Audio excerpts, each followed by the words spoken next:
ഓം ശ്രീ ഗുരുഭ്യോ നമ. ഒരു ആശ്രമ അന്തേവാസിനി. കുറച്ചു കഴിഞ്ഞപ്പോൾ അവർക്ക് അമ്മ ഒരു പേരിട്ടു. സർവവ്യാപകത്വം എന്നർത്ഥം വരുന്ന ഒരു ഈശ്വരനാമം. അവർക്ക് ആ പേര് കിട്ടിയതിൽ വലിയ സന്തോഷവുമായി. കുറേ കാലം കഴിഞ്ഞു അമ്മ മറ്റൊരു ബ്രഹ്മചാരിണിക്ക് ഇതേ പേര് നൽകി. അതറിഞ്ഞപ്പോൾ ആദ്യത്തെ ആൾക്ക് വിഷമമായി, നിരാശയായി. കോപതാപങ്ങളുടെ അവർ കലുതുള്ളിക്കൊണ്ട് കണ്ണീരൊഴിക്കൊണ്ട് അമ്മോട് പറഞ്ഞു. അമ്മ ആ പേര് എനിക്ക് തന്നപ്പോൾ അമ്മ എന്നെ വിവാഹം കഴിച്ചതുപോലെ ഞാൻ ആനന്ദിച്ചു. ഇപ്പോൾ മറ്റൊരാൾക്ക് അതേ പേര് നൽകിയപ്പോൾ എന്നെ ഡൈവോഴ്സ് ചെയ്തതുപോലെയായി എൻ്റെ അവസ്ഥ. അത് കേട്ട് അമ്മയ്ക്ക് ചിരിക്കാനേ കഴിഞ്ഞതുള്ളൂ. ചുറ്റും ഇരിക്കുന്നവരോടായി അമ്മ പറഞ്ഞു, ഈ മോൾ അമ്മയുടെ അടുത്ത് വന്നത് ആത്മാവിനെ അറിയാൻ. സർവവ്യാപിയാണ് ആത്മാവ്.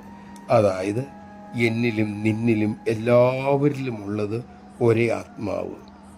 കുറച്ചുകൂടി വ്യക്തമായി പറഞ്ഞാൽ എന്നിലെ ഞാനും എല്ലാവരിലുമുള്ള ഞാനും ഒന്ന് തന്നെയെന്ന പരമസത്യം അറിയുക.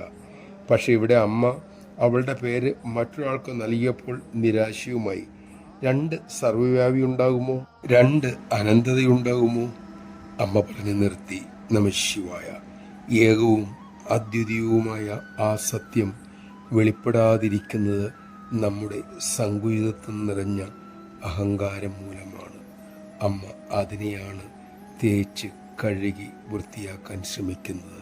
നമ്മെ ആനന്ദത്തിലേക്ക് നയിക്കാനുള്ള ആ മഹത്തായ കർമ്മം അമ്മ ചെയ്യുമ്പോൾ അതിന് നിന്നു കൊടുക്കാൻ നമുക്ക് സാധിക്കട്ടെ. അതിനുള്ള പക്വത അമ്മ നമുക്ക് നൽകട്ടെ.